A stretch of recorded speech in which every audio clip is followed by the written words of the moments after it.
As he turned away to leave Samuel, God gave Saul another heart, and all these signs were fulfilled that day. When they were going from there to Gibeah, a band of prophets met him, and the Spirit of God possessed him, and he fell into a prophetic frenzy along with them. When all who knew him before saw how he prophesied with the prophets, the people said to one another, "What has come over the son of Kish? Is Saul also among the prophets?" A man of the place answered, "And who is their father?" Therefore it became a proverb, "Is Saul also among the prophets?" That strange incident takes place as part of one of the two stories told in the first book of Samuel of how Saul was chosen to be the first king of Israel.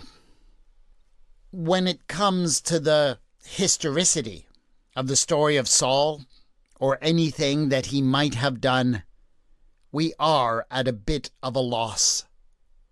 There are ancient inscriptions that confirm the existence of a dynasty known as the House of David, but nothing for the House of Saul. Nor is there any archaeological evidence of a royal administration at the time or in the areas where the Bible says that Saul ruled.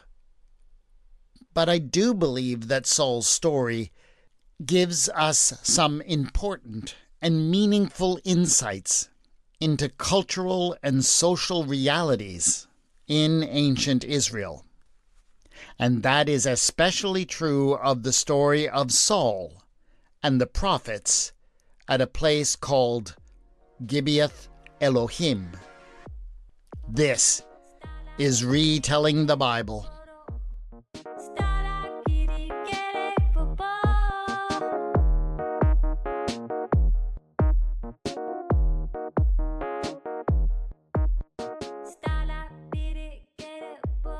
Episode 10.5.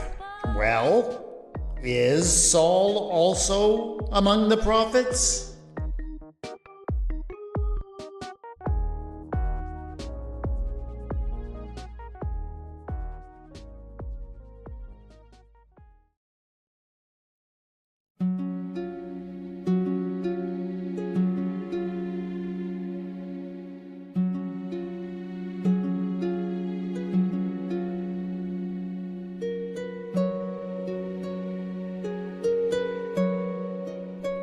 When Samuel had anointed Saul to be a king, his first reaction was to feel completely overwhelmed.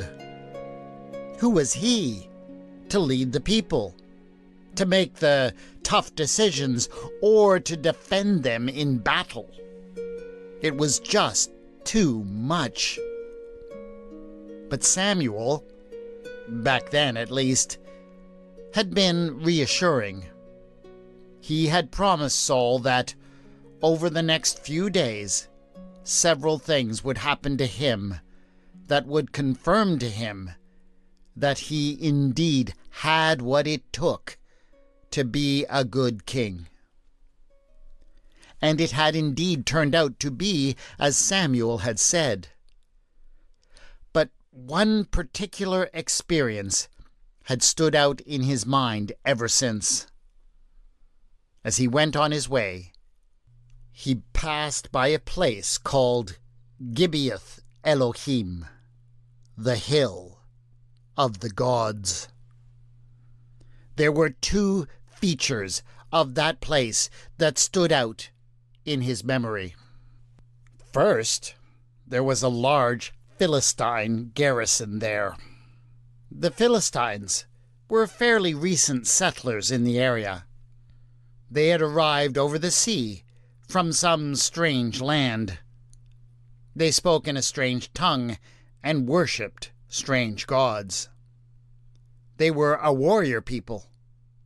Even more important, they understood how to work with iron and guarded that knowledge jealously, which meant that their weapons were vastly superior to the traditional bronze weapons used by Saul's people. The Philistines had used their technological superiority to spread their influence far from the coastal settlements and up into the Canaanite hills. So, as Saul passed by the hill, he looked at the soldiers from the local garrison with a mixture of anger, jealousy, and fear. The mere sight of these interlopers put him on edge. But as he passed by the foot of the hill for which this place was named, something else suddenly captured his attention. There was an ancient high place built atop that hill. It was dedicated, as the name indicated, to the pantheon of the Canaanite gods. But it was mostly known for the community of prophets who were connected to the sanctuary. People traveled there from all over the countryside to consult them, seeking answers to their most important questions. The prophets would go into some kind of trance or altered state, and they would make these ecstatic utterances from which people would interpret some divine answer. And it just so happened that, as Saul passed by the foot of the hill, a group of these prophets were coming down from the shrine. They had players of harps, tambourines, flutes, and lyres with them, who were playing fast and frenzied music. The prophets followed behind the musicians, and they were dancing with wild abandon. They would famously dance like this for hours at a time. They would dance until they were exhausted and dehydrated. This was the primary way that they induced in themselves the state of ecstasy in which the word of God would come to them. As the train of gyrating prophets passed him by, Saul was swept away by the spectacle.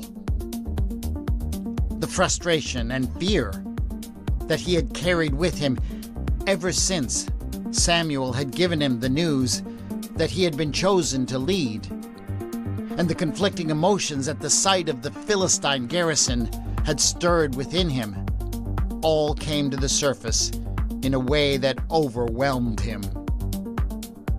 He felt a sudden desire to do as these prophets had done, and forget everything that had been disturbing him.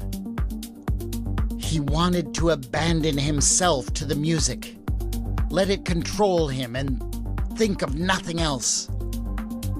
The impulse took him over, and he dropped everything that he was carrying and began to spin and shimmy along with the passing company, leaving his servants to scramble and pick up everything and watch bewildered as he danced away.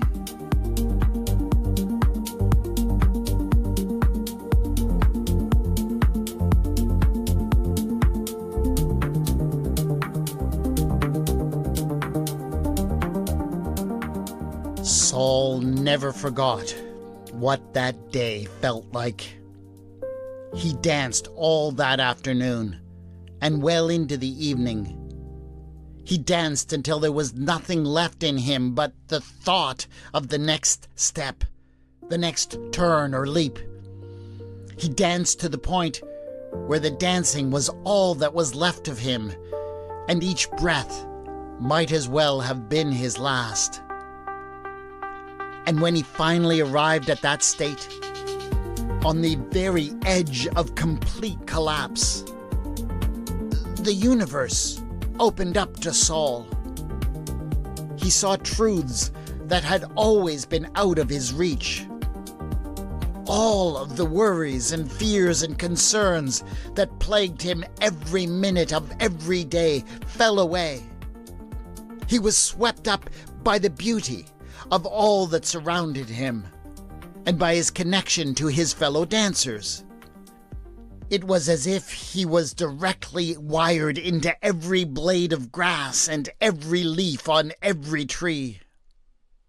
This is a state called ecstasy. It can be induced with various drugs and substances, most famously one called MDMA. And it is quite possible that the ancient prophets of Israel did employ such substances. But it can also be induced through group physical activities, like certain kinds of music and dancing. The prophets at the Hill of the Gods preferred to rely only on music and dancing. Perhaps they were purists. But however they attained that state, they knew that it was absolutely essential to them being able to make their prophetic pronouncements. When they were in that state, they saw things in ways that they could not under normal circumstances.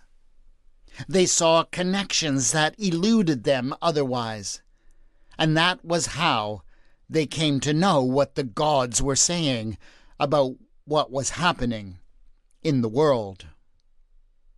Saul, on that day, did not make any prophetic pronouncements, but there were people there who saw how he joined in the frenzied dancing. Nobody knew who Saul was at that point. He was nothing more than the youngest son of the smallest family in the tribe of Benjamin. But he was soon to become much more than that. And when that happened, there were some who remembered what they had seen at the Hill of the Gods, and they asked the question, "Is Saul also among the prophets?" Since Saul had never spoken any prophecy, it was not a question that anyone could answer with certainty. But the question still troubled them.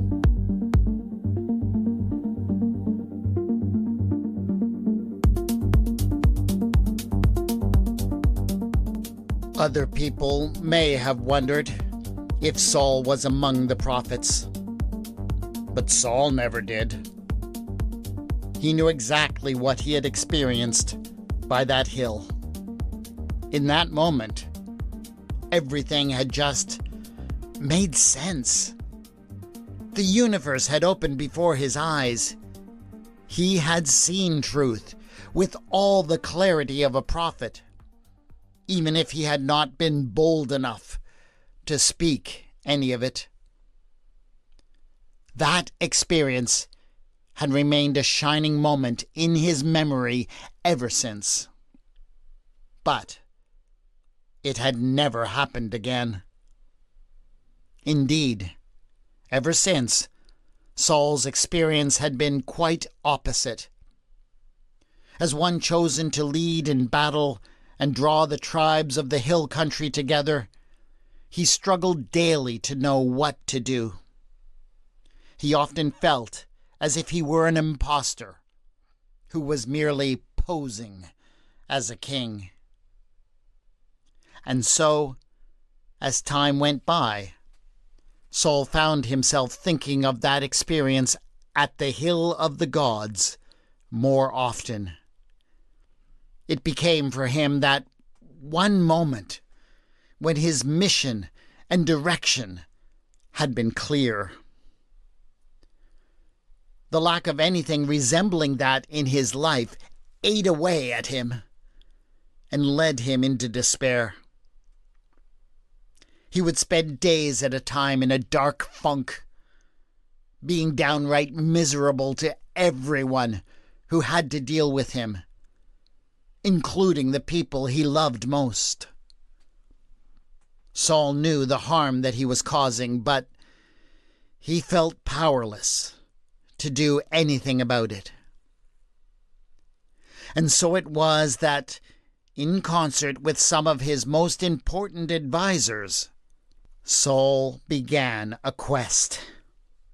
He told himself that if only he could feel what he had felt at the hill of the gods again, that would be the thing that would fix whatever was wrong with him and his rule.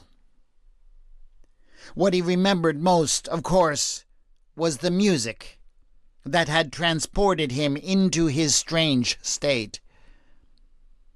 He remembered it so clearly that sometimes he almost thought he could hear it, but that it was just out of reach of his ears.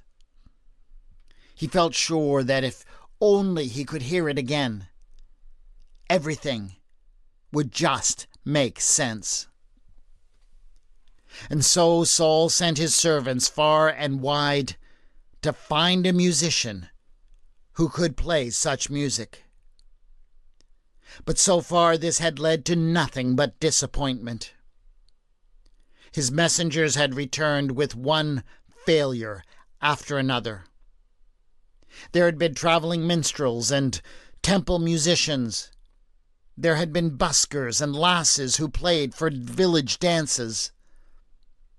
Some of them had been quite talented. There was no denying that. But not one of them had been able to play the music that could move Saul's heart. He was beginning to think that his heart was beyond moving. But he had heard that his servants had found one more promising candidate.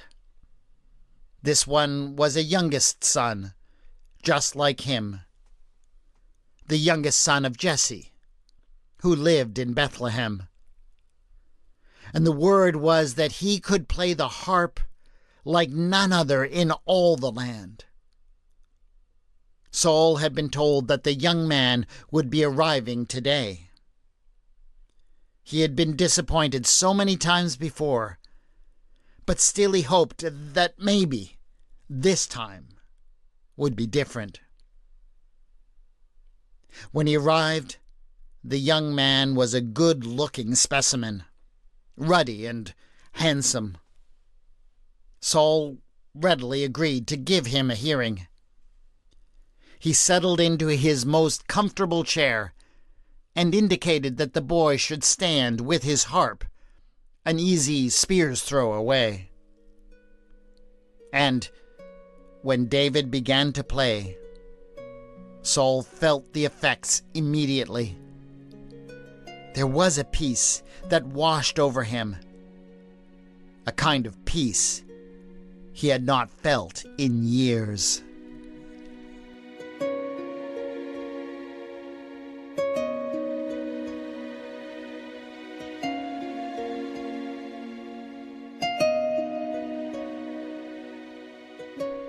The music of the young son of Jesse never did produce the ecstasy that Saul had experienced at the hill of the gods. That remained elusive. But there was something in that music that spoke to Saul's heart and calmed the beast within him. And perhaps that was enough. At least for now.